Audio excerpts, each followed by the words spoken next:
মালিক তুমি জান্নাতে, তোমার কাছে আমায় একটি ঘর বানিয়ে দিও, একটি ঘর বানিয়ে দিও। সে বিভীষিকাময় মহাদিনে তোমার প্রতিবেশী করে নিও।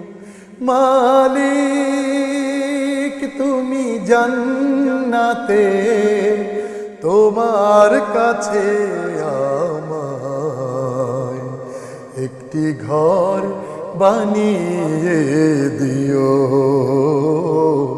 একটি ঘর বানিয়ে দিও।